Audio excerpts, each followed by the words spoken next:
sejam todos muito bem-vindos. No dia de hoje nós vamos fazer um negócio diferente aqui no canal, porque eu resolvi reagir a um vídeo de uma garota, de uma jovem menina, falando sobre a Inquisição. Meu objetivo aqui não é fazer chacota do vídeo nem nada do tipo, é só porque eu achei o vídeo um exemplar perfeito da lenda negra relacionada às Inquisições que aconteceram no continente europeu. Tudo quanto é lugar comum, tudo quanto é ideia preconcebida, que já foi várias e várias vezes refutada por vários historiadores, cristãos, seculares, ateus, historiador contratado pelo Vaticano, contratado por seitas protestantes diversas. Tudo quanto é falsa informação que hoje em dia na academia o pessoal já não sustenta, está contido no vídeo dessa menina. Então, ao invés de fazer um vídeo explicando a Inquisição de cima a baixo, assim, a gente ainda vai fazer esse vídeo específico usando como base um livro, uma referência bibliográfica específica. Ao invés de começar fazendo isso, eu achei melhor começar colocando aqui o estado da questão, né? Colocando aqui as objeções a este assunto tão controverso. Então, vamos fazer essa tentativa aqui a primeira vez neste canal. Espero que dê certo, porque se não der certo... Oh, meu Deus do céu, eu gastei tanto tempo da minha vida fazendo isso. Se não der certo, eu vou me defenestrar. Pega o seu café, o seu vinho, o seu uísque fora de ordem e bora lá. E não teria como começar de outra forma. Para falar sobre bruxas, primeiro a gente precisa falar sobre a Inquisição. E esse é o tema do vídeo de hoje. Vamos começar? Tá, primeiro equívoco gritante aqui já aparece na vinculação de bruxas à Inquisição. O objetivo dela é falar sobre bruxas e ela automaticamente já apresenta a Inquisição. E ela apresenta a Inquisição como sendo uma única Inquisição. Ela não fala as Inquisições, ela não faz nenhum tipo de distinção e ela continuará não fazendo ao longo do vídeo. A Inquisição no singular já prova, sim, que é uma pessoa que está falando de um assunto que ela desconhece profundamente. Porque nunca houve uma Inquisição, nunca houve o Santo Ofício. A Inquisição é, na verdade, vários procedimentos inquisitoriais, que inquisitoriais nada mais são do que investigativos, e esses procedimentos inquisitoriais, eles tiveram, sim, em sua origem, com este nome, a sua origem é católica, mas eles também têm origens descentralizadas. Essas inquisições podem sim aparecer de forma centralizada, como é o caso do Santo Ofício na Espanha, que é tão mencionado, mas também houve muito inquisição protestante. As inquisições continentais são profundamente diferentes das inquisições não continentais, por exemplo, as inquisições na Inglaterra, nos Estados Unidos, nas colônias de Portugal e Espanha. Então, assim, essa referência aqui, de uma forma genérica, já te conta que a pessoa tá indo para um lugar comum que ela provavelmente não tem ideia que tá caminhando. A Witch Hunter, ou a Witch Fever, que aconteceu no continente europeu, aconteceu mais especificamente na região que hoje é a Alemanha, anteriormente conhecido como o Império Sacro Romano Germânico. É o Império Sacro Romano Germânico? O nome do império é tão grande, eu nunca lembro. Holy Roman Empire. Peraí, Império Sacro Romano Germânico. É Sacro Império Romano Germânico, eu acho que eu tinha falado certo. Aconteceu mais ou menos ali no território que hoje consiste a Alemanha. E não na Espanha, como o vídeo vai te fazer acreditar aqui nos próximos minutos. E a caça às bruxas inglesa e americana tem um fundamento completamente diferente da caça às bruxas continental. Na Inglaterra, olha só, as bruxas não eram perseguidas porque eram heréticas. Elas eram perseguidas porque eram bruxas de fato. Elas eram condenadas como bruxas, como criminosas. E isso é diferente da heresia que estava vinculada à bruxaria continental. Exatamente por esse motivo, As bruxas inglesas não eram queimadas, elas eram enforcadas, assim como os outros criminosos comuns. Perceba a quantidade de camadas que existe, e essas camadas elas ficam visíveis em poucos segundos de vídeo.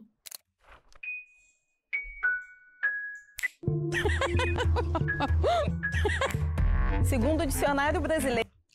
Isso que eu achei muito engraçado, porque é bruxaria ou esquizofrenia? Faz o menor sentido essa abertura, mas tudo bem, vamos lá.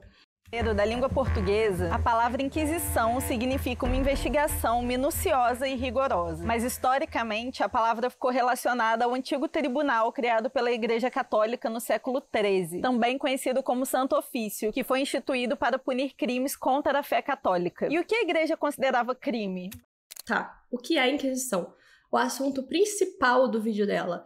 O que é o Santo Ofício e a Inquisição? Ela gastou 2 segundos para falar sobre esse assunto, o que é impressionante. Não que nós estejamos esperando que em um vídeo de 14 minutos essa jovem fosse capaz de desenvolver argumentos complexos.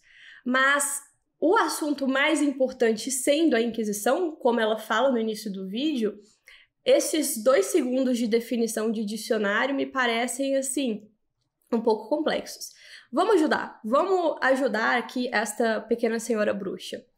A Inquisição nada mais era do que um tribunal, um método de investigação. Este nome, Inquisição, foi de fato estabelecido pela Igreja Católica no século XIII, com o objetivo de julgar aqueles que eram acusados de heresia. Exatamente por esse motivo, os únicos que podiam ser processados pela Inquisição eram os cristãos. Veja bem, é um produto da Baixa Idade Média, da Renascença, não é um produto da Idade das Trevas, da Alta Idade Média, e essa justiça inquisitorial significava que as prisões, as investigações e as audiências deveriam ser realizadas através de um inquérito oficial, ou inquisitio. Até hoje o nosso nome aqui do nosso processo investigativo é inquérito, exatamente por isso. Isso se põe em contraposição à possibilidade que acontecia bastante naquele momento, que era desse processo ser conduzido por um acusador privado. Acontecia algum crime ali, alguém era acusado de algum crime, e um acusador privado era chamado para fazer esse processo. Às vezes esse acusador privado estava até relacionado à pessoa que foi ofendida, então a própria vítima julgava quem a supostamente vitimou, um caso que nos traz à memória aqui alguns eventos recentes. E este inquérito, então, como algo oficial, como algo estabelecido pela autoridade local, afastava essa possibilidade de vingança privada, que, veja bem, era algo muito comum se nós considerarmos o fato de que a Europa estava descentralizada. Depois da queda do Império Romano, as instituições se corroeram e muito aos poucos e a muito esforço elas foram sendo construídas novamente, exatamente pelas instituições cristãs. Esses tribunais, cujo objetivo é julgar heresias, tudo bem, a Inquisição com este nome tem origem católica, mas o objetivo da Inquisição, o objetivo deste tribunal, julgar heresias, isso não é uma invenção espanhola e muito menos uma invenção católica. Todas as religiões, e principalmente as religiões monoteístas, mas não só as religiões monoteístas, possuem e possuíram estes tribunais específicos. Os romanos tinham os tribunais para julgar as suas próprias heresias. Basta lembrar o que foi feito com os primeiros cristãos nos primeiros anos da nossa era, o que eles foram torturados, massacrados. Enfim, era uma coisa terrível. Compare o que os primeiros cristãos sofreram aí com as outras inquisições existentes.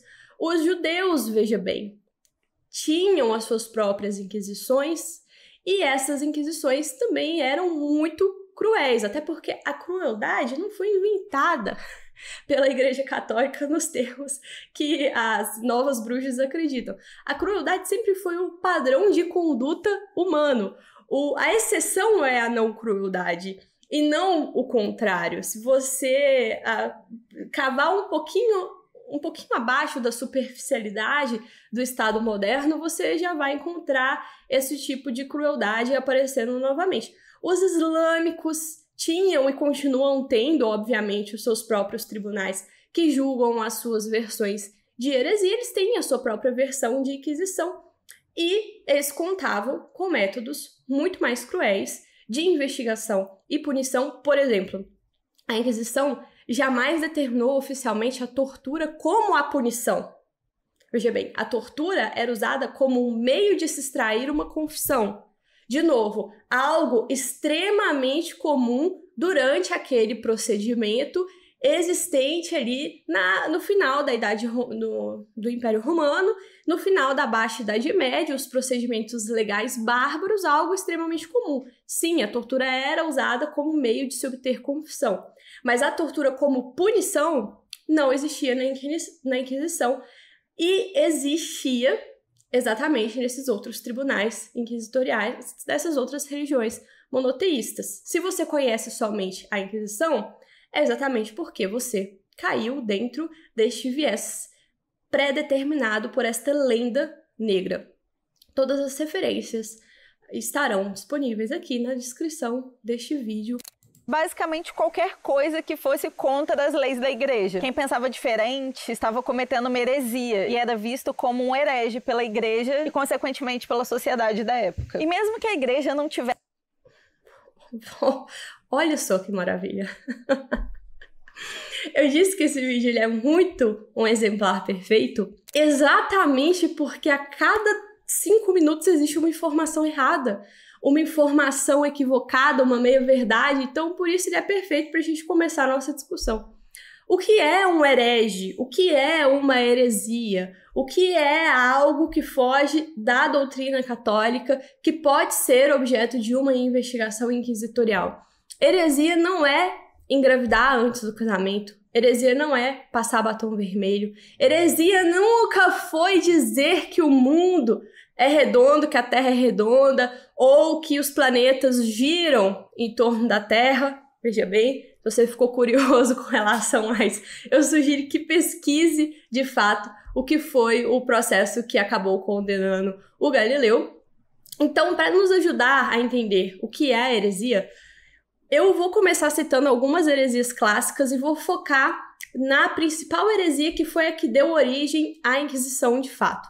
Pesquise sobre o dualismo, sobre o gnosticismo, pesquise sobre o arianismo, pesquise sobre o donatismo, o banho de sangue que aconteceu na África por causa da heresia do donatismo, e agora pesquise principalmente o que foi a heresia dos albigenses, o que foram os cátaros. Por que eu sugiro que você pesquise com muito cuidado o que foram os cátaros?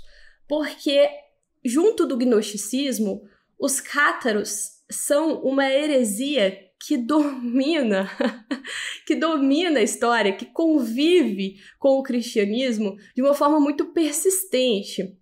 E como evento histórico, eles aparecem exatamente no século XII e eles se dominavam a religião dos puros. O catarismo foi influenciado pela heresia dualista também, na medida em que ele enfatizava o poder do diabo no mundo. Vamos lá. Veja a importância de você entender o que de fato é uma heresia. Os cátaros enfatizavam o poder que o diabo tinha no mundo. Eles ensinavam que o diabo criou este mundo material com o propósito de aprisionar a sua alma na matéria. Ele prendeu essa alma humana nesta prisão feita de carne, nesta carne suja, nesta carne que faz xixi, que peida, que faz cocô. Você está preso nesta carne imunda. Se foi o diabo que criou esta carne imunda, na qual o seu espírito está aprisionado, e se o Antigo Testamento fala que quem criou o mundo foi Deus, este Deus do qual fala o Antigo Testamento não é Deus coisíssima nenhuma. Ele, na verdade, é o diabo. todo o Antigo Testamento, quando você escuta lá Deus, tirando raros livros, por exemplo, o livro de Jó, você escuta lá Deus, não é Deus, é o diabo. O verdadeiro Deus, ele está oculto. Ele está além deste mundo, ele está além desta matéria. Ele é puramente bondade, luz, está distante desse mundo. Ele não poderia estar relacionado às tragédias deste mundo. Todos os personagens do Antigo Testamento são, então, seguidores demoníacos do diabo, e este Deus bom e oculto aparece na forma de Jesus para ensinar à humanidade como escapar da matéria na qual o diabo os confinou. Qual que é esta saída? É a morte na cruz. Já que a matéria é má, Cristo é um espírito puro, ele não foi homem de fato, ele jamais foi homem, ele na verdade criou uma ilusão de que era homem, e sendo um espírito puro, ele não sofreu de verdade na cruz, e essa cruz deve ser desprezada como uma prisão do espírito individual na carne. A Igreja Católica, obviamente, também foi estabelecida pelo diabo para iludir as pessoas, mas o indivíduo pode se libertar da escravidão da matéria seguindo os ensinamentos do catarismo. Parece elaborado, parece complexo, né? Parece até interessante. Algumas pessoas realmente dirão que o Deus do Antigo Testamento é muito ruim, que este mundo é extremamente ruim, que é mal, que as pessoas sofrem neste mundo. Elas podem se sentir tentadas a abraçar esta heresia específica. Mas qual é a consequência desta heresia? Qual é a consequência prática das suas ideias? Porque beleza nas ideias, conhecemos várias. Conhecemos várias ideias que são belíssimas no papel e quando foram executadas na prática, a gente viu o quão elas ferraram e lascaram mais a vida do homem aqui na Terra. Se você quer entender, fora do contexto religioso, a consequência disso, assista um vídeo, que eu vou deixar linkado aqui em algum lugar, estagiário, que é um episódio daquela série American Horror History, um tal de Tate. Eu não assisti a série, eu só vi esse trechinho. Este cara é um psicopata, ele vai, eventualmente, na série, causar aí um massacre específico, e ele está confessando para o psicólogo qual é a sua ideologia, qual é a sua religião. Esta religião que ele confessa para o psicólogo é exatamente a religião cátara.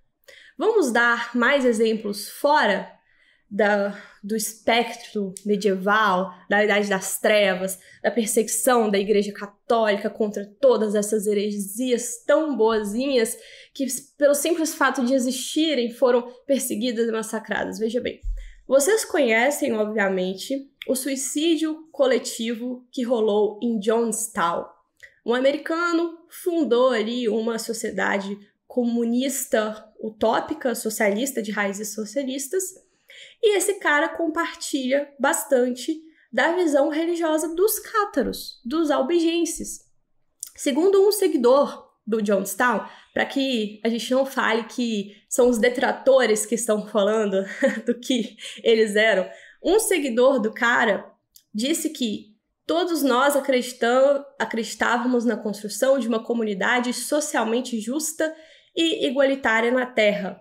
Uma família arco-íris de pessoas com uma ampla diversidade de origens, experiências e educação. Nenhuma torta no céu, nenhuma expectativa de céu ou vida após a morte, nenhuma recompensa para algum planeta mais tarde. Eles acreditavam que seriam capazes de construir um paraíso aqui na Terra, de abrir mão do paraíso transcendente e construir um paraíso aqui na Terra. O resultado foi o suicídio coletivo de centenas de pessoas e aquelas que não se suicidaram foram assassinadas. Mas caso você não queira um exemplo muito modernoso, assim, uma seita neopentecostal, essa galera aí também sempre foi bitolada, você pode encontrar a mesma definição desta visão de mundo na seita dos Old Believers, que existiram na Rússia e que foi a origem do suicídio coletivo de milhares de pessoas, não só de centenas de pessoas. Eles tinham convergências com essa seita do Templo Comum de Jonestown, porque existia esse clima geral de excitação apocalíptica, uma perspectiva sectária e maniqueísta, dualista, que percebia o mal absoluto triunfante no mundo, o diabo manda no mundo, e na qual os temas políticos se tornaram mais proeminentes ao longo do tempo, e uma convicção de ataque armado iminente por força hostil. Então, o mundo está sendo comandado pelo diabo. O diabo é que tem todas as forças possíveis aqui, e a gente só consegue se libertar dessa matéria através de uma coisa muito bacana, que é o suicídio coletivo. Gente, isso é heresia, veja bem. Isso são exemplos de heresias que foram combatidas pela Igreja Católica, principalmente durante a Baixa Idade Média. Um erro muito comum acreditar que isso aconteceu durante a Alta Idade Média. A Igreja sequer tinha capacidade institucional para combater essas heresias na Baixa Idade Média, na Alta Idade Média. Isso foi na Baixa Idade Média, já entrando na Renascença, já entrando no famoso mundo moderno. Mas vamos continuar, senão a gente fica aqui o resto do dia só falando sobre as heresias. Tivesse como provar que essas pessoas de fato eram hereges, elas tinham todo o poder de levar essas pessoas a julgamento mesmo assim. E as chances de uma pessoa sair ilesa do tribunal da Inquisição eram praticamente nulas. Em cada país ela costumava ter um foco. Ela mesma vai se contradizer lá na frente, falando que dos 150 mil processados pela Inquisição Espanhola, 5 mil foram condenados em 300 anos. É a informação dela, não sou eu que apresento esses dados. Ou seja, em questão de segundos, a dissociação que esta lenda negra causa na mente das pessoas a impede de perceber que ela não percebe que ela tem os dados, as ferramentas necessárias para perceber que o que ela está falando é errado.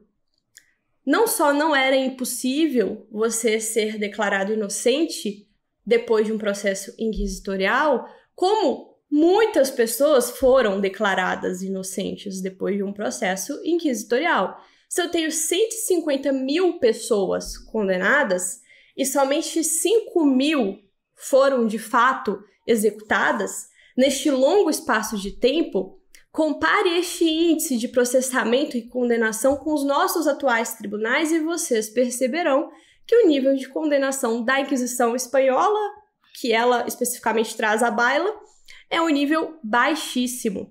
Nós percebemos que esta ideia do processo inquisitorial como sendo um processo completamente anômalo, completamente descolado de tudo que já existiu e de tudo que viria a existir, como se fosse um processo terrível e completamente desconexo do espaço-tempo que apareceu ali naquele momento para destruir a tudo e a todos. Isso se baseia numa completa ignorância e numa completa incapacidade em um anacronismo mesmo, uma completa incapacidade de compreender como as estruturas institucionais funcionaram na Europa após a queda do Império Romano. Ali na parte da França, como em outras partes da Europa continental, a Inquisição, de uma forma geral, conduzia os seus julgamentos criminais sob o princípio do direito romano, ou civil. O direito romano era chamado de direito civil. Exatamente porque esse direito romano havia sido resgatado ali com as primeiras fases da Renascença, a Renascença carolígena, principalmente. Os códigos romanos foram redescobertos e passaram a ser utilizados pelos escolásticos. Então, este processo seguia os princípios do direito romano, que, meus amigos, o direito romano foi o que houve de mais desenvolvido na história até aquele momento. Vocês queriam que um tribunal seguisse quais princípios? Vocês gostariam que um tribunal que existe dentro de um determinado espaço-tempo se organizasse de que forma? Se não a partir da melhor forma que já havia existido até então, que foi aquela adotada pelo Império Romano. Deixa eu te contar uma coisa. Nós seguimos a forma adotada pelo Império Romano até hoje. Vários princípios de direito que você e eu seguimos são aqueles do Império Romano. Basicamente isso. Só para uma contextualização aqui, alguns autores trabalham com casos específicos e vários casos se destacam como exemplificativos do que aconteceu durante esses períodos inquisitoriais e, em vários casos, os procedimentos eles deveriam ser acompanhados, portanto, já que a base é o direito romano, e já que esse direito romano foi redescoberto pelos especialistas, e nem todo mundo falava latim, na verdade, a exceção da população era alfabetizada, para que esses tribunais que aconteciam em nível local não fossem completamente o samba do crioulo doido, sendo conduzidos ali por autoridades locais, pelo clero local, semi-alfabetizados, na verdade, talvez não alfabetizados de forma geral, estes processos deveriam ser acompanhados por um especialista contratado. E esse especialista contratado, ele era, via de regra, caro. As cidades tinham que pagar caro para ter acesso a essa espécie de Ministério Público, digamos assim. Ministério Público que faz o controle de legalidade. As pessoas tinham, sim, esse direito a este processo, o que era muito melhor do que ser executado sumariamente. E as decisões definitivamente não privavam o acusado dos seus direitos a uma defesa plena contra acusadores específicos. Muito frequentemente, os acusadores e os acusados eram postos frente a frente para que eles confrontassem ali as coisas que disseram. E essas decisões feitas pelos juízes eram muito melhor do que se a gente deixasse essas decisões serem feitas por um júri, como acontece hoje, caso houvesse processos por bruxaria atualmente, isso seria julgado por um júri, porque seria um crime contra a vida. Se a gente deixasse isso ser julgado por um júri, aí 100% das bruxas seriam condenadas, porque na maior parte das vezes, nós já vamos ver isso também, eram as próprias pessoas da aldeia que queriam linchar aquelas pessoas e daí as autoridades locais precisavam entrar no meio para que não houvesse aqueles expurgos generalizados. Bom, vamos continuar então. Pouco diferente. E geralmente era sempre visando combater uma outra visão religiosa. Por exemplo, quando o Tribunal do Santo Ofício foi instituído na Espanha, o principal objetivo era a conversão de muçulmanos e judeus ao catolicismo. E a prática também se estendeu para as colônias da Espanha para combater as religiões que... Sobre a Inquisição espanhola e portuguesa, com relação aos judeus e aos muçulmanos, eu vou deixar a indicação de um livro que trata especificamente sobre esse assunto e é impossível falar sobre esse assunto de uma forma simplificada, de uma forma leviana, como a nossa querida bruxinha colocou aqui, como se o contexto histórico fosse simplesmente esse. Nós estamos muito incomodados com a presença de outras religiões aqui, então eu forço vocês a se converter através de um tribunal aí que eu criei. A situação, obviamente, não pode ser esta. Existe, sim, um contexto histórico importantíssimo que não pode ser deixado de lado e que um vídeo de 14 minutos jamais conseguirá te fornecer. Existiam naqueles lugares. E assim também foi feito com Portugal e com outros países. Estima-se que 150 mil pessoas foram julgadas na Inquisição Espanhola e cerca de 5 mil foram mortas. A Inquisição só foi extinta na Espanha pela primeira vez quando Napoleão Bonaparte estava no poder. E só foi extinta definitivamente em 1834, a partir de um decreto real da rainha Maria Cristina das Duas Sicílias. E é muito significativo que o decreto que pôs fim à Inquisição na Espanha tenha sido assinado por uma mulher. Isso porque, durante os séculos de Inquisição, o objetivo principal deixou de ser um pouco a conversão forçada ao catolicismo para se tornar um grande espetáculo de caça às bruxas. 2 pontos. Se ela tá falando de caça às bruxas, não tem o menor sentido ela falar sobre a Espanha. Porque não foi na Espanha que a caça às bruxas aconteceu. E se foi uma rainha mulher que acabou com a Inquisição na Espanha, foi também uma rainha mulher que começou a Inquisição na Espanha em 1478, a Isabel de Castela. Esse feminismo jogado aí, nossa, força as mulheres que acabaram com isso, não faz o menor sentido, porque foi uma mulher uma rainha maravilhosa, inclusive, que instaurou a Inquisição. Então, uma mulher instaurou, uma mulher acabou com a Inquisição, ficou elas por elas, vamos superar esse feminismo.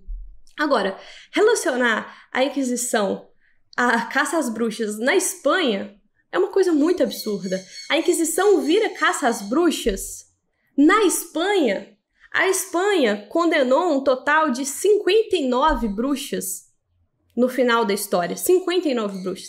Portugal condenou 5 bruxas. 5. O foco da Inquisição espanhola e portuguesa não era definitivamente esse. Talvez a gente possa falar, sim, em uma migração ou então um paralelismo da Inquisição na Alemanha com a caça às bruxas. E na Alemanha, especificamente, aí este é o problema que ninguém contou para ela e ninguém contaria, até porque o objetivo é mantê-la, né, nesta ignorância que ela se encontra. Ninguém contou para ela que na Alemanha a caça às bruxas foi um capítulo à parte da caça às bruxas no continente europeu, porque ali foram mortas aproximadamente 25 mil bruxas. Das 4 bruxas queimadas no continente, 3 estavam na Alemanha. E a Alemanha, neste momento da história, não era católica, não era pelo menos 100% católica, né? Ela era dividida em reinados católicos, em reinados protestantes e em reinados seculares, cidades independentes que não estavam vinculadas a nenhum tipo de autoridade eclesiástica. É óbvio que você não vai saber dessa informação porque não é interessante te contar. É interessante focar nas inquisições espanhola e portuguesa porque é fácil ali eram reinos católicos, então a sua narrativa contra a Igreja Católica continua a rodar sem maiores problemas. Sendo que, quando os dados são avaliados na Alemanha, o que é possível perceber é que os reinos nos quais o controle governamental era mais flexível, ou seja, nos reinos mais independentes, nas cidades médias, nem tão pequenas nem tão grandes, mas que estavam mais livres das amarras religiosas, estes reinos cometeram o maior número de assassinatos contra as tais bruxas. O controle, então, na Alemanha, nem é tanto ser católico ou ser protestante. O controle na Alemanha, o controle inglês e americano, sim, mas o controle na Alemanha nem era tanto ser católico ou protestante. Quanto mais descentralizada a autoridade, mais as cidades ali se sentiam confortáveis para fazer os seus próprios expurgos. Então, dizer que a Inquisição foi a responsável pela caça às bruxas é, no máximo, uma meia-verdade. A maioria dos processos contra as bruxas foram conduzidos localmente e por membro de autoridades civis e eclesiásticas que geralmente ocupavam cargos de baixo nível. À medida em que as inquisições, como eu disse, a Inquisição nunca existiu, gradualmente se tornaram mais formalizadas, mais centralizadas a partir do século XVI, elas elaboraram regras estritas de procedimento e provas para acusações de bruxaria, e essas regras muitas vezes levavam à anulação das convicções locais e à libertação do acusado. O caso é semelhante no lado secular. Quanto mais o procedimento legal secular formal e centralizado tornou-se algo comum, como aconteceu no Parlamento de Paris, e que era, obviamente, o STF da época da França, mais as condenações foram anuladas e, em grande medida, a caça às bruxas surgiu localmente, em vez de ser imposto por elites religiosas ou seculares. Estes são os fatos. Não fique bravo comigo, fique bravo com os fatos. A Inquisição passou a ser um entretenimento onde a maioria das vítimas eram mulheres, principalmente as mais velhas, pobres, inférteis, as chamadas promíscuas e aquelas que tinham o dom da medicina e o conhecimento das ervas para curar ou para matar. As parteiras e as curandeiras, como eram conhecidas, se tornaram grandes alvos da Inquisição. Mas também, se existia alguma mulher não nobre naquela época que tenha adquirido por conta própria algum status social, algum poder, ela podia estar correndo sérios sérios riscos, como foi o caso de Joana d'Arc, que era uma católica convicta e uma chefe militar. Ela levou o mérito de batalhas importantíssimas para a França, como a Guerra dos 100 Dias, e isso incomodava muita gente, muitos homens, que só estavam esperando o momento certo para que ela errasse, para eles poderem agir. O fracasso do cerco de Paris foi suficiente para que esses homens entregassem Joana d'Arc nas mãos do inimigo, os ingleses. Joana d'Arc foi queimada viva aos 19 anos de idade em 1432. O motivo? Ela alegava conversar com Deus. Apenas em 1909, a igreja anulou o veredito de que a Joana d'Arc era uma herege. E logo depois, o Papa Bento XV a declarou uma santidade. Hoje em dia, Joana d'Arc é uma das principais padroeiras da França. Mas a história da Joana d'Arc é interessante porque ela sempre é utilizada nesse sentido, né? Olha, uma mulher que lutou e depois foi condenada e condenada por ser uma bruxa, porque o contexto que ela tá falando aqui é de bruxas, né? Mulheres, tudo mais. Mas primeiro, a Joana d'Arc não foi condenada por bruxaria. Ela foi condenada por uma França ocupada pelos ingleses por razões, obviamente, políticas. Porque ela era uma exímia líder militar, ela estava levando exércitos franceses à vitória, e, obviamente, quando você está em guerra, a sua principal missão é executar os melhores líderes do exército inimigo. E é uma contradição em termos aqui ela apresentar que as mulheres não podiam, né? As mulheres não nobres não podiam se destacar. Se as mulheres não nobres não podiam se destacar, por que Joana d'Arc se destacou? É aquela contradição. As mulheres não têm poder, mas de alguma forma elas aparecem em cargos de poder. Como isso aconteceu? Mas ainda hoje, muita gente segue confusa, sem entender, na verdade, se Joana d'Arc era bruxa ou se ela é santa. Basta a gente pesquisar no Google que a gente encontra perguntas como Joana d'Arc, santa ou bruxa? E, consequentemente, toda a sua trajetória na carreira militar acabou sendo colocada. Pois é, ela não foi processada por bruxaria. Como assim, Joana d'Arc, santa ou bruxa? Ela nunca foi acusada de bruxaria. Fica difícil. Em último plano. Até porque imagina, se em pleno século XV, outras mulheres de baixo nascimento resolvessem se inspirar em Joana d'Arc e ingressar na carreira militar. Ou pior, imagina se elas fizessem isso e ainda obtivessem sucesso. Então sim, ser uma mulher não nobre com qualquer tipo de... Já que era tão perigoso fazer isso, por que deixaram a Joana d'Arc fazer? Se cuidado Mr. M, por que a Joana d'Arc foi lá e fez? E ela obviamente desconhece todas as figuras femininas que se destacaram dentro da Igreja Católica no período que a Joana d'Arc estava conduzindo exércitos. Mas, como o negócio do feminismo é as mulheres se equipararem a funções masculinas, e aí somente então elas serão reconhecidas como mulheres, é um preceito misógino do feminismo que poucas feministas conseguem perceber. Então, a Joana d'Arc, porque ela estava fazendo um papel que até então era essencialmente masculino, ela é reverenciada, enquanto as outras mulheres que não estavam fazendo papéis essencialmente masculinos, como as santas que se dedicavam à caridade, então essas não, essas a gente deixa de lado, a gente foca aqui na que estava fazendo um papel masculino, que não foi condenada por bruxaria, é sempre bom lembrar.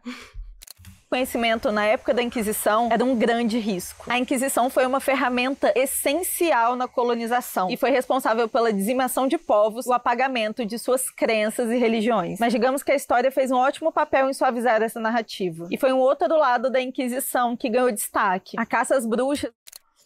A Inquisição foi um instrumento do colonialismo para dizimar povos. Guarde bem esta informação aqui na cabeça de vocês, porque lá na frente ela vai falar quantas pessoas a Inquisição matou ao longo de 300 anos. E guarde este genocídio de povos e o número que a Inquisição matou em 300 anos para que você faça uma equivalência e consiga entender o nível, a profundidade da venda que foi colocada na cabeça das pessoas quando o assunto é esse. A profundidade da ausência de observar o que está à frente dos seus olhos. Eu forneço os dados, mas eu sou incapaz de fazer com que esses dados se encaixem à minha própria ideologia. Uma coisa absurda. Uma curiosidade muito engraçada sobre a Inquisição no Brasil é que existe uma fonte dizendo que, no Brasil especificamente, como nós não estamos falando, veja bem, de bruxaria, como a maior parte da Inquisição não está falando de bruxaria, então eu tenho a visitação da Inquisição no Brasil em 1591, em 1595, que percorreu cidades principalmente do Nordeste, e desta primeira visitação eu tive 187 confidentes, 152 na Graça e 23 fora.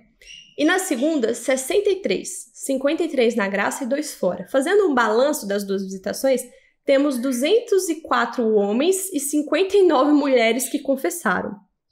A Inquisição era para as mulheres um caminho para se livrarem da autoridade dos maridos, uma vez que a instituição valorizava o depoimento feminino.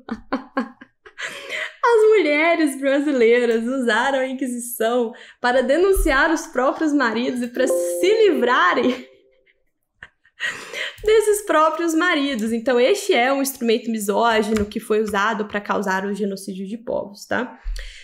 Agora, a depender do que você entende por colonialismo, aí sim, não só a Inquisição pode ser considerada como um genocídio cultural, né?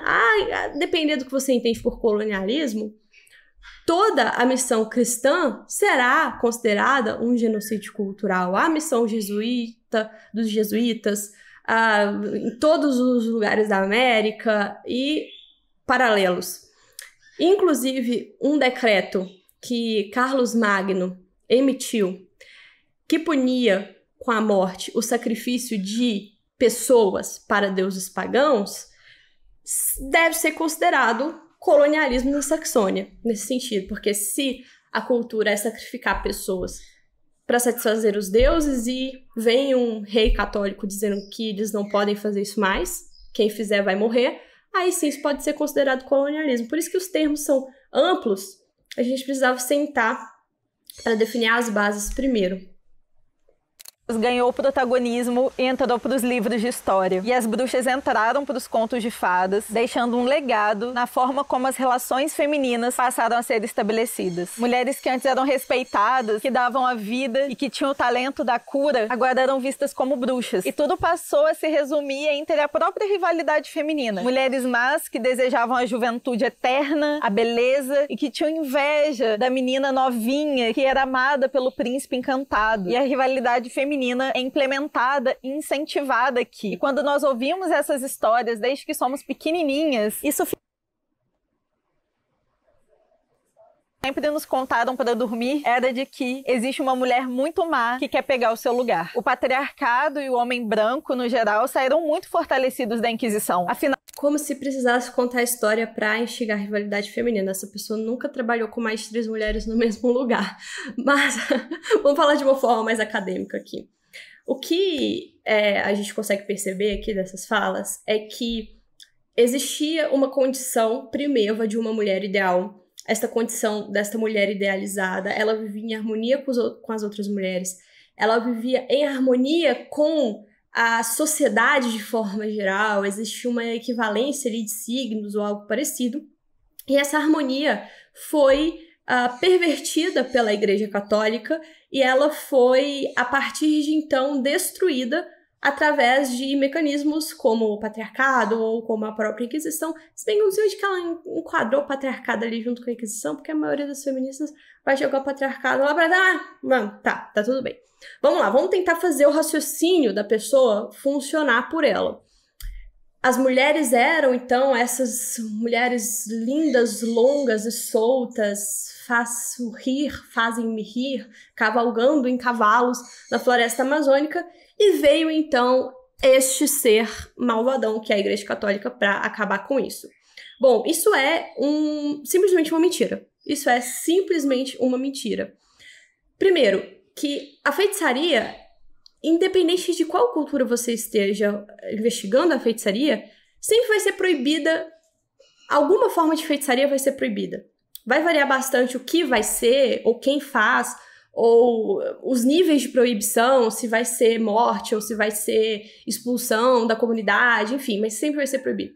O Império Romano proibia de uma forma extremamente cruel qualquer tipo de feitiçaria, de superstição.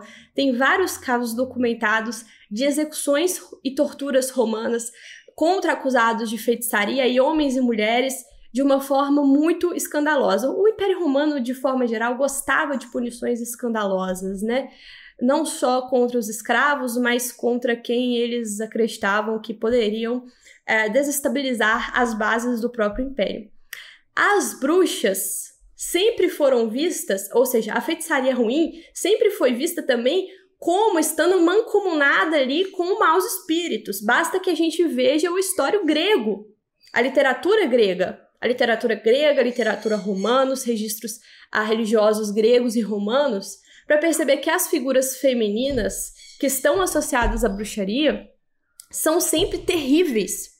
Sempre terríveis. Quem leu O Asno de Ouro sabe do que eu tô falando. As bruxas são mulheres, são sempre mulheres, inclusive, e elas são mulheres capazes de destruir os homens e o que quer que seja que esteja à sua frente. Elas são mulheres, elas são poderosíssimas, inclusive.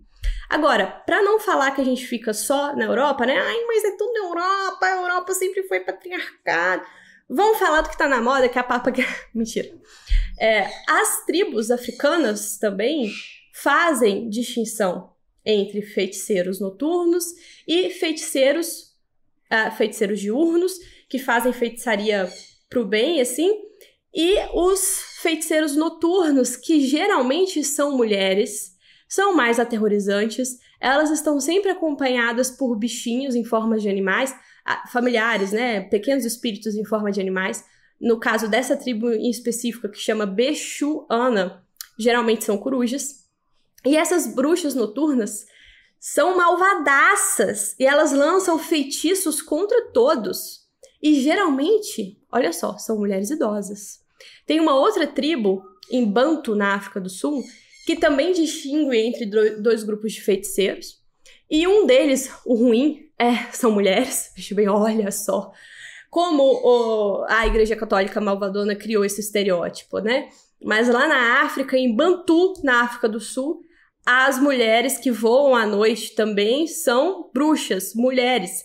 Elas andam em paus ou em pulgas, se encontram em assembleias e dançam completamente nuas.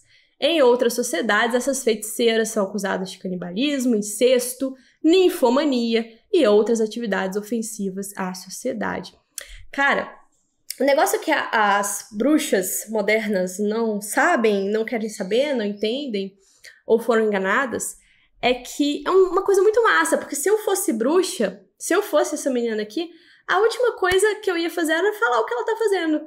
Que esse estereótipo bruxo foi criado ali pelos homens malvadões e tal. Eu ia fazer igual o cara que traduziu o Martelo das Bruxas pro inglês no início do século XX, o Montaigne Summers. Eu ia falar, cara, sim, existiu, elas foram perseguidas, elas eram foda, elas dançavam peladas e tudo mais. Por quê? A coisa mais interessante de se estudar esse assunto é perceber que a bruxaria, de forma geral, ou seja, a feitiçaria ruim, ela segue um padrão universal. Ela é um arquétipo universal. Bruxas de diferentes lugares do mundo sofrem com as mesmas acusações. Cara, que sensacional isso daqui. Isso aqui é nível extraterrestres fizeram a pirâmide do Egito, mas é verdade, é estudado, é documentado. A bruxaria segue esse arquétipo universal, que é uma coisa muito impressionante, muito reptilianos estão montando padrões de comportamento aqui, que a maioria das novas bruxinhas aí não aproveitam. Olha só, tanto a bruxaria africana como a europeia, quais são as características? Geralmente a mulher, geralmente a idosa. Elas se reúnem em assembleias à noite. Os corpos mudam de forma ou elas vão somente em espírito e elas voam até certo ponto de encontro. Elas sugam o sangue das vítimas ou devoram os órgãos até elas definharem. Elas comem criancinhas. ou causam as suas mortes e fazem rituais satânicos ali na Assembleia. Eles andam em vassouras ou outros objetos, elas voam peladas pelo ar, usam pomadas para usar a sua forma, dançam de forma circular, especificamente, possuem espíritos familiares e praticam orgias. É claro que nenhum grupo de feiticeiro faz tudo isso ao mesmo tempo, mas todas essas crenças podem ser encontradas tanto na Europa como na África. Pelo menos 50 motivos diferentes da bruxaria europeia podem ser encontradas em outras sociedades. Ah, não, mas é a África, né? Todo mundo veio da África e tal. Pode ser que o negócio foi andando de lá pra cima e tal. Digo mais. Você consegue encontrar documentos indianos e tibetanos que dizem que as bruxas também, elas voam pelo ar, são invisíveis, elas conseguem matar à distância, dominar demônios e fantasmas. E, além disso, estes excêntricos aí, que discutem esse assunto aí, vangloriam-se de quebrar todos os tabus religiosos e regras sociais. Eles praticam sacrifícios humanos, canibalismo e todo tipo de orgias, incluindo relações incestuosas. Eles comem cocô, aí ó, tá vendo? Aquele cara lá que ficou famoso, pode ser bruxo. Animais e devoram cadáveres humanos. Em outras palavras, eles orgulhosamente reivindicam todos os crimes e cerimônias horríveis citados até a exaustão nos julgamentos de bruxas da Europa Ocidental. Não tá bom, não? Continuo. Tem uma lenda nórdica que diz que a feitiçaria é realizada à noite. Quando os homens estão dormindo, essas feiticeiras cavalgam à noite em javalis, lobos ou em paus de cerca para encontrar seus companheiros feiticeiros. E elas fazem esse encontro de forma espiritual. Lenda nórdica, tá? E também encontramos leis visigóticas do século VI que prescrevem chicotadas como punição para os autoproclamados criadores de tempestades, que obrigaram agricultores a pagar-lhes para pouparem os seus campos. Muitas das acusações de magia maligna comuns durante esta witch crazy, durante a mania das bruxas, eram de natureza tão antiga e têm uma origem tão profunda que é até difícil traçar. Elas podiam criar tempestades, podiam causar morte ou doenças em animais ou humanos, ou elas podiam produzir impotência. Inclusive, cair o pinto é uma preocupação também universal, assim. A gente percebe que o negócio que a bruxa pode causar impotência e fazer cair o pinto aparece nesses motivos de uma forma muito interessante. Aí dá pra entender, né? Então essa ideia aí, porque as mulheres eram uma comunidade unida, não sei o que tem, que aí todo mundo era feiticeira e fazia os seus ungüentos, a gente senta aqui no banquinho, a gente grava e fica aqui brincando com os espíritos da natureza. Isso é simplesmente mentira. Simplesmente mentira. Tudo quanto é lugar que você olhe, pra qualquer lugar que você olhe, você encontrará mulheres, geralmente idosas, acusadas de fazer tudo isso que a bruxaria europeia foi acusada de fazer. Qual que é a explicação mais plausível para isso? Eu vou deixar para a audiência. Eu, sinceramente, não sei. Eu não creio em bruxas, pelo que lazai, talvez lazai mesmo, e talvez elas lazai de uma forma internacional, mas aí é com vocês. Afinal, eles passaram 300 anos matando e queimando tudo aquilo que era diferente. Mas também não podemos esquecer que se foram 300 anos matando e queimando tudo aquilo que é diferente, e o número é tão baixo quanto ela diz lá na frente, então tinha pouca diferença acontecendo no mundo naquele momento. Era um ou outro. Foram 3 séculos de luta. Ao contrário do que muitas pessoas pensam, toda essa população que estava sendo dizimada não aceitou isso tão fácil. E nós vemos ainda hoje que, se fosse legalizado, como era na época, muitos de nós já teríamos sido queimados vivos em praça pública. Nós vemos resquícios da Inquisição até hoje, no genocídio da população preta, na retirada de direito dos povos indígenas, no feminicídio. Essa é a Inquisição moderna, que segue encontrando brechas para ser institucionalizada. Mas voltando a população resistiu a isso. Mentira, também é mentira. É o contrário, foi a população que criou o Witch Crazy. Foi a população que criou a necessidade de se organizar esta bagunça toda através de um procedimento oficial. Tanto que, de novo, a maior parte das condenações feitas em primeira instância a nível local eram revistas quando chegavam às instâncias superiores, aos parlamentos e tudo mais. Tanto que, de novo, a maior parte das condenações foi feitas em cidades razoavelmente independentes que não precisavam dar conta para uma instância superior, para uma autoridade organizada, uma autoridade eclesiástica, secular, que seja. A gente consegue perceber que, apesar da Alemanha, por exemplo, ter assassinado muito mais bruxa do que a França ou outros países católicos, o anseio dessa caça veio de baixo, veio das aldeias locais. As aldeias locais foram facilmente acomodadas dentro desse esquema dos tribunais locais, mas não pelos governos regionais. E os sistemas judiciais superiores, como em Toulouse, na França, de novo, frequentemente revisavam as sentenças dadas pelos tribunais de aldeia. É simplesmente falso. Simplesmente falso. Esta ideia de que isso tudo foi feito contra a vontade da população. E, assim, sim, a caça às bruxas continua, mas não é você vestida fingindo que é bruxa no meio do mar que está sendo perseguida, muito menos a instituição, o genocídio do povo preto e tudo mais. Se a caça às bruxas é um tribunal inquisitorial que persegue qualquer opinião dissidente do dogma originário e que, a partir da visão desse dogma, é uma opinião que tem potencial para causar danos a esta sociedade, independente se você acredita que esta opinião cause de fato ou não este potencial, você vai perceber que quem está sendo caçado atualmente por gestos, por falas que não se adequam ao que o atual estado de coisas acredita como sendo certo, a mesma cosmovisão e tal, não são vocês bruxinhas, porque vocês bruxinhas agora vocês fazem parte do status quo. É incrível como vocês não percebem que vocês são o sistema. Vocês literalmente são o sistema. O sistema colocou vocês no comando e quem tá fazendo a caça às bruxas é você, agora. Mas você é incapaz de perceber que está fazendo isso. É interessante.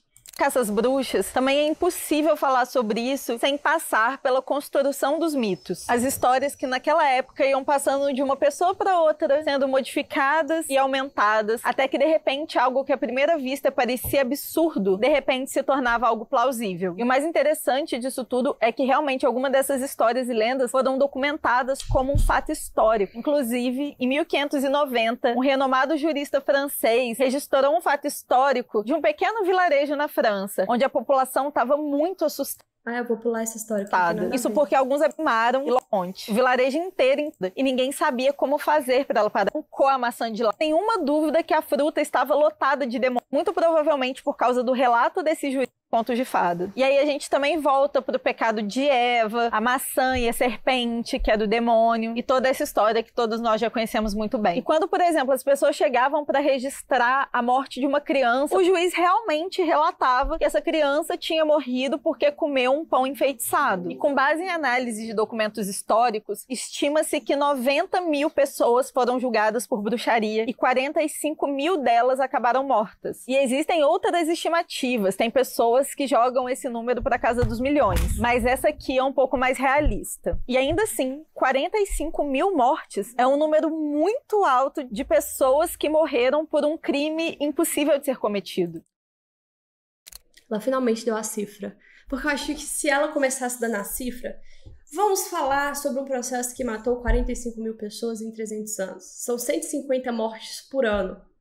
O importante de perceber é que, especificamente, a Witch Crazy, ela acontecia em períodos condensados de tempo. Então, não era que eram 150 mortes por ano, mas em certas cidades, de fato, vinha uma febre, e essa febre praticamente varria a cidade, daí ficava um tempo calmo e tudo mais. Mas, enfim, vamos falar da cifra normal, da cifra total, 45 mil pessoas em todas as colônias, em todas as inquisições possíveis, tá? Ela não tá falando essa cifra só da Inquisição católica. Isso varia, tá? Tem historiador que vai falar 35, outros que vão falar 60 mil, mas os mais exagerados, digamos assim, colocam essa cifra em 60 mil. De novo, de tudo. Inquisição católica, Inquisição protestante, as inquisições inglesas que foram terríveis, todos os tipos. Caça às bruxas, não caça às bruxas, enfim. Tudo engloba 45 mil pessoas em 300 anos. 150 pessoas por ano. E ela diz, não. Aí ela fica até assustada. Eu acho que ela leu essa cifra e ela, pera, eu acho... Alguém me disse que eram milhões de pessoas? Como assim? Pera, ela até leu de novo assim. Foi pesquisar. Não, pera, isso tá errado. Finalmente, a Igreja Católica criou a figura do... Deve ser um fascista. E aí ela descobre que não. Essa é a cifra mesmo. E daí ela fala, não, mas olha só, apesar de serem só 45 mil pessoas, é absurdo pessoas inocentes terem morrido por causa disso. Por causa de um crime que não existe. Eu também acho absurdo pessoas morrerem por causa de crimes inexistentes.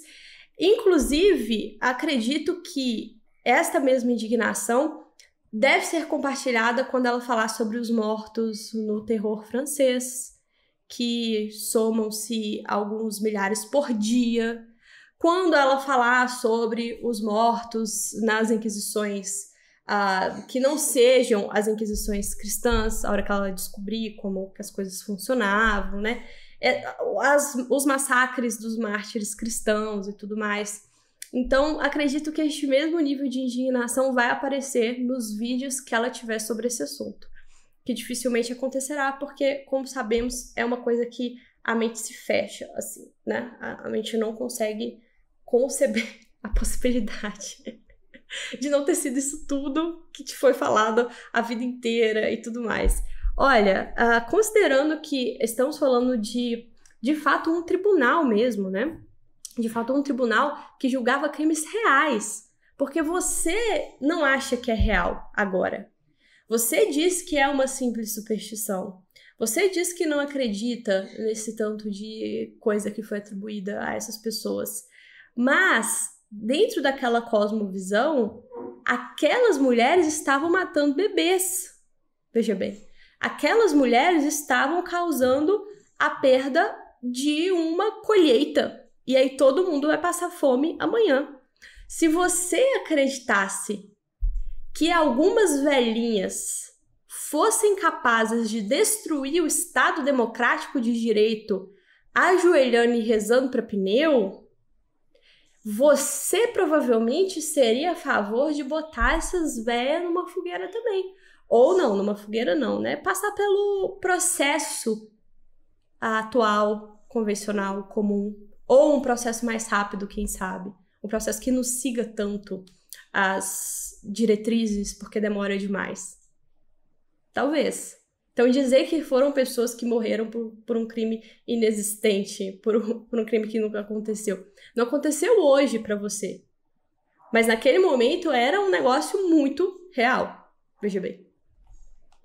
Demônio, como a que nós conhecemos hoje. Devido à mudança dos tempos, a Igreja Católica precisava muito criar um inimigo que todos precisassem temer. E a conversão através do medo se tornou muito eficiente e é usada até hoje. Até os séculos XV e XVI, o grande antagonista de Deus, e você pode chamar de demônio, Satanás, capiroto, Lúcifer, coisa ruim. Até esse momento, ele praticamente não tinha relevância. A igreja considerava ele apenas um anjo caído, que tinha tido uma participação lá no Antigo Testamento e que havia colocado Jesus em tentação no deserto. E foi só depois da publicação de alguns estudiosos medievais, inspirados em Santo Agostinho e outros pensadores, que realmente o demônio, a figura... Eu acho isso muito engraçado. Satanás nunca teve relevância na teologia católica. Eu acho que ela esteja falando católica, porque Lutero era um cara absurdamente possessivo e aficionado com Satanás. Satanás não tinha relevância na teologia católica, mas os escolásticos fizeram a sua filosofia com base em Santo Agostinho. Santo Agostinho, do século V. Nunca teve. Só desde o século V. Depois não teve mais. Vou saber. Que é uma aula de teologia que é uma coisa impressionante. Como se o assunto da teodiceia divina não fosse o assunto da religião cristã exatamente por ser monoteísta. É assim, um baile, um show de conhecimento.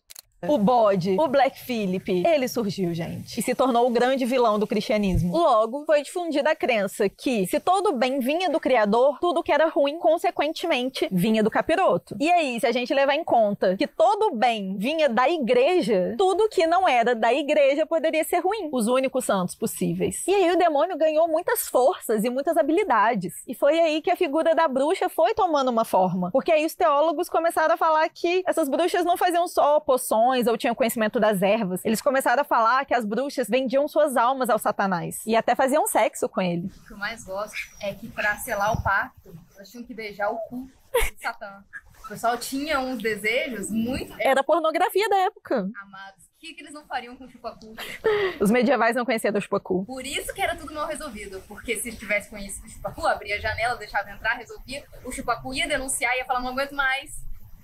Eu não quero beijar o cu de mais ninguém. Aí resolvia o problema. Me deixa, vai. Acabava a bruxa, acabava o demônio, acabava tudo. Então, rapidamente, a feitiçaria, que era um hábito banal e que a população, no geral, não tinha muita preocupação, de repente se tornou uma grande ameaça. Então, diferente do que possa parecer, o maior pecado das pessoas que praticavam bruxaria, elas não eram acusadas por ter matado alguém, por ter infectado.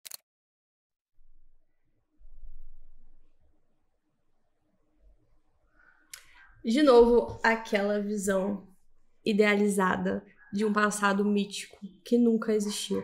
Um passado no qual as mulheres feiticeiras eram curandeiras e tudo mais, estava todo mundo de bem com isso. Não! As bruxas são um arquétipo universal encontrado em todos os continentes. Vamos lá! Se você vai para a Romênia, a Romênia que não teve Inquisição, tá? Ela não estava sob o poder do Sacro Império Romano Germânico. Lá na Romênia você encontra um nome que chama Striga, que virou Strigoi e significa bruxa. Aí pode ser uma bruxa viva ou morta, no caso, quando estiver morta, é um vampiro, vocês devem conhecer. E essas Striga, elas podem ser invisíveis, elas têm poderes sobrenaturais, podem entrar em casas com portas trancadas, elas brincam com lobos, brincam com ursos, fazem todas as maldades características das bruxas. Trazem epidemias em homens e gado, amarram ou desfiguram os homens, provocam secas, faz cair o pinto também provavelmente, provocam secas ao amarrar a chuva, tiram leite de vacas, na maioria das vezes, especialmente, podem lançar feitiços malignos. Eles também são metamorfos, eles podem se transformar em alguma coisa. Elas devem sair em noites específicas e quando elas voltam para casa, elas dão cambalhotas 3 vezes e recuperam a sua forma humana. Suas almas deixam seus corpos e andam em cavalos, vassouras ou barris, e elas reúnem-se fora da aldeia, num determinado campo, ou no fim do mundo, onde não cresce grama. Ou seja, de novo, que bruxa faz isso é fato sabido por toda a comunidade universal de homens. Homens, mulheres e crianças. Vamos ter igualdade aqui de gênero, tá?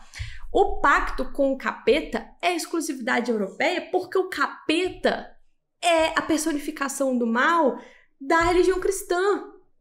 E a religião cristã é a única que tem uma personificação do mal como é o Satanás.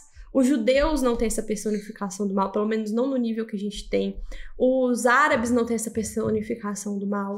Veja bem, o máximo possível de parecido com essa personificação do mal tá no dualismo persa.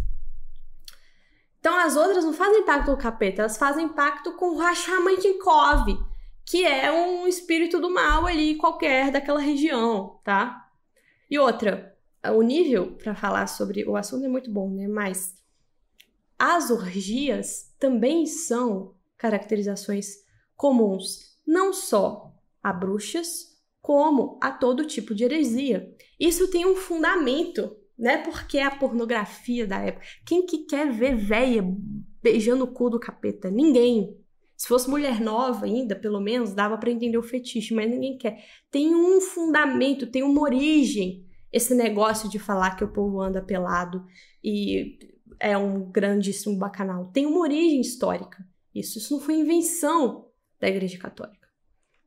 enfeitiçado alguém, elas eram julgadas e condenadas e mortas por terem feito seus pactos com o demônio. E aí era o demônio que levava elas a fazer tudo isso. Então qualquer tipo de atividade imoral ou obscena que pudesse existir passou a ser colocado na conta das bruxas. E geralmente essas acusações começavam pequenas. Começavam a relacionar elas a alguma coisa que tinha acontecido com alguma plantação perto do lugar onde elas moravam. E aí na maior parte desses casos, elas eram levadas para julgamento pelos próprios vizinhos. E os casos eram tipo assim, meu porco morreu, então a culpa é da bruxa, vamos levar ela para julgamento. Aí tinha a morte de algum parente, um bebê natimorto e coisas do tipo. Então se as acusações em torno dessa mulher começassem a se acumular, ela começava a se tornar uma bruxa muito perigosa. E esse processo levou algumas décadas, mas por fim, finalmente, eles tinham conseguido. As bruxas se tornaram o principal alvo da Inquisição. E a obsessão pelos crimes era tão grande, principalmente no que eles chamavam... Vamos falar de novo, que é pra ficar bem fixado na cabeça de vocês. Não. As bruxas nunca foram o principal alvo, pelo menos nunca foram o principal alvo das inquisições católicas. Nunca foram. De sabás, e só contextualizando, o sabá era um grande evento que acontecia geralmente no solstício de verão, onde as bruxas faziam um grande encontro com Satanás. E aí rolava de tudo, orgias, muitas promiscuidades, bruxas com bruxas, bruxos com bruxos, bruxas com Satanás, e por aí vai, gente. Livre imaginação. Um dia comum no carnaval. Comum. E os atos que ocorriam nos supostos sabás eram descritos detalhadamente nas atas do julgamento. Era uma fanfic com capiroto, eram 50 tons de cinza. Exatamente. Inclusive, muitas vezes essas orgias viravam, né, quadros, desenhos super esmiuçados e detalhados. E era realmente a pornografia da época. É só pra garantir que vocês entenderam muito bem que ela beijou o cu dele. Não é pra vocês ficarem já, foi na polpinha. Não. Foi lá, gente.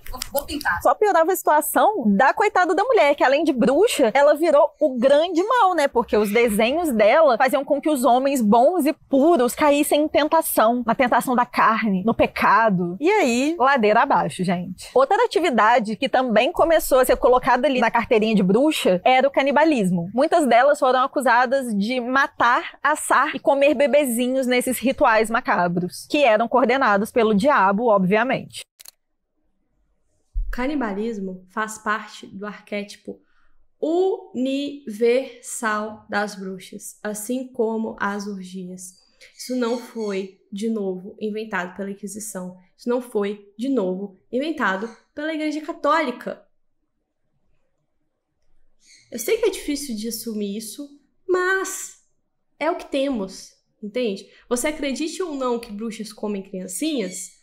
Acreditando ou não, o fato é que todas as bruxas do mundo são acusadas de comer criancinhas, tá? Não são só as bruxas europeias durante o período da Witch Hunt. A característica principal das bruxas europeias continentais durante esse período é o fato delas serem heréticas e não bruxas. E elas são heréticas porque elas fazem um pacto com o diabo abrindo mão da sua própria fé. Isso é o que caracteriza a heresia delas.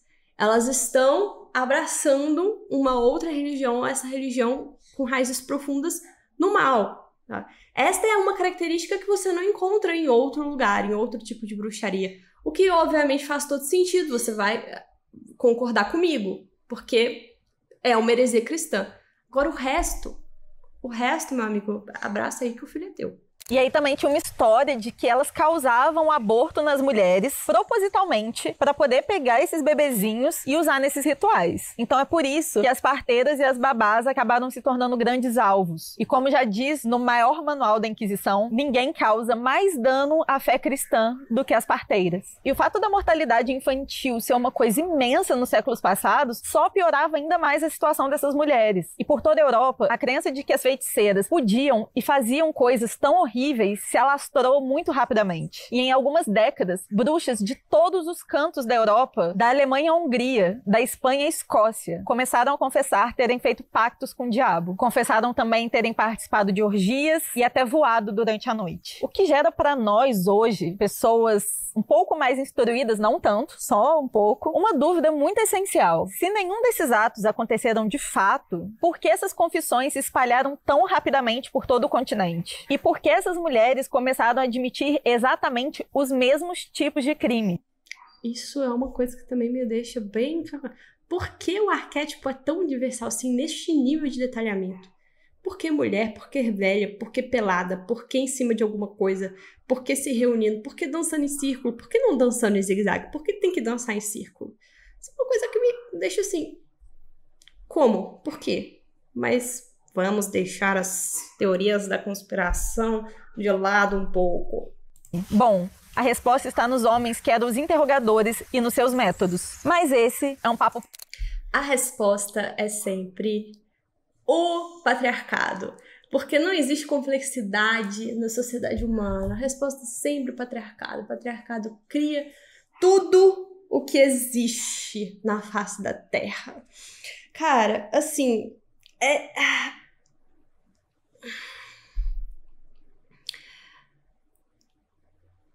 pra gente começar uma conversa sobre Inquisição e pra gente começar a cavar uma bibliografia um pouco melhor, é indispensável entender o estado da questão e entender o estado que a lenda negra se encontra. E esse tipo de vídeo é maravilhoso pra gente conseguir entender, sabe? Então, ótimo, gostei muito deste exercício dialético aqui. E em breve, assim, eu apareço com mais indicações bibliográficas e mais revisões de livro, porque o próximo livro a ser revisado é o famoso Martelo das Feiticeiras, que tenho aqui em minha mão, né? Vamos com Deus e até a próxima.